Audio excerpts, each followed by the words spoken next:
Let's talk about follow-through. In my opinion, follow-through is probably one of the most underexplained or even poorly explained aspects of the fundamentals of shooting.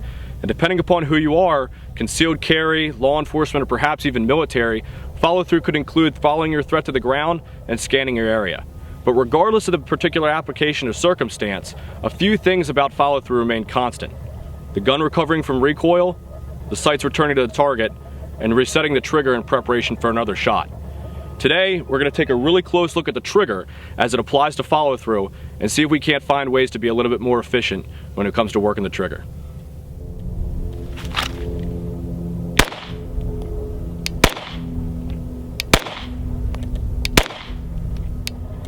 Now what you just saw me do is something that we refer to as pinning the trigger. This is something that we'll oftentimes see students do, either when they're shooting for group or when they're shooting a target that's either very small or very far away. They'll get so wrapped up in the actual trigger press that they actually over-exaggerate the follow-through, and in doing so, cost themselves both time and efficiency. I would let you think about a couple of things. Whenever we fire a shot, a couple things have to happen before we're able to fire a second follow-up accurate shot. The gun has to recover from recoil with the sights returning back onto the target, and we have to reset and stage the trigger in preparation to fire another shot. Now think about this. Which of those two are under your absolute and immediate control? Now while we have techniques and methods to get the gun to recover from recoil faster, to get the sights back onto the target sooner, in essence, the only thing holding that trigger to the rear is you.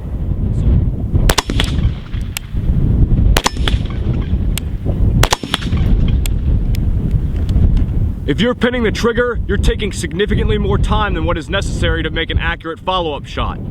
If the gun is recovered from recoil and the sights are back on target, but you're still holding the trigger to the rear, you're wasting time.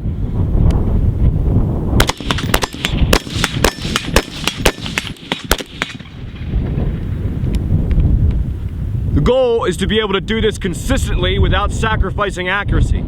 Ideally, we want the trigger already reset before the gun even recovers from recoil.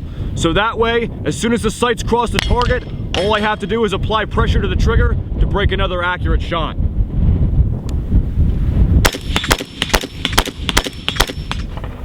Let's talk about a really simple exercise that we can use to make sure that we're working the trigger efficiently during recoil. What we're going to go ahead and do is we're going to bring the gun out, eject the magazine, and leave only one round in the chamber. What we're going to do from here is find a target, preferably one that's very small or one that's far away, so it evokes that desire to want to pin the trigger. We're going to bring the gun up on target, and this is what we're going to listen to see if we do. We're going to slack the trigger out, fire a shot, and if I can hear that myself reset the trigger, I know that I've done it wrong. The whole goal is for us to be able to fire the shot and then just hear the striker fall without hearing the reset of the trigger. The shot should go where it's supposed to, telling us that the accuracy is where it needs to be, but we shouldn't be able to hear the actual reset of the trigger. This is what it should sound like.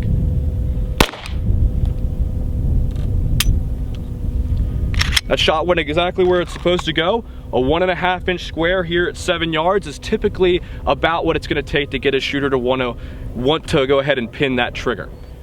Let's take a look at how to work this very simple exercise with the rifle. The mechanics of the drill are very much the same, setup's just a little bit different. I'm here at 25 yards. I'm gonna go ahead and shoot about a 2-inch circle. That should be enough to get shooters to start pinning the trigger. So what I'm gonna do is I'm gonna make sure my gun is unloaded. I'm gonna take a loaded magazine, insert it into the gun, send the bolt home. I've got 1 round in the chamber and no magazine in the gun. This is what we're gonna listen to here. If I can hear the trigger reset before the hammer falls, I know that I've done it wrong. Safety back on, we're gonna go ahead and make sure that we do it the right way, that we're working the trigger as efficiently as possible. This is what it should sound like.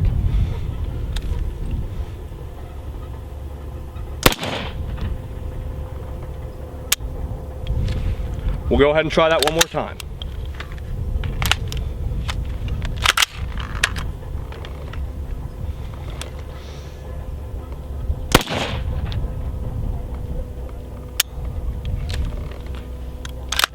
As you guys can see, the goal here is to be able to work the trigger as efficiently as possible, resetting the trigger as the bolt is cycling to the rear, and do so without compromising accuracy. To give you an idea of the way that I do this, something that I think about in my head is, as the gun is recoiling, I use the energy of the recoil to just relax my finger and let the trigger return spring push my finger out. I do that with a rifle or a pistol. It seems to work for me just fine. I guarantee this is going to be a drill or an exercise that's a little bit more challenging than some entry-level or newer shooters may think it may be. Get out to the range, try it out. If you can master this skill, I guarantee you this is going to be something that's going to make you faster, accurate, and more efficient, particularly at distance, no matter whether you're talking about a rifle or a pistol. Hope you guys enjoyed this. Be sure to check out our full schedule at m3-strategies.com. Hope to see you guys in a class soon.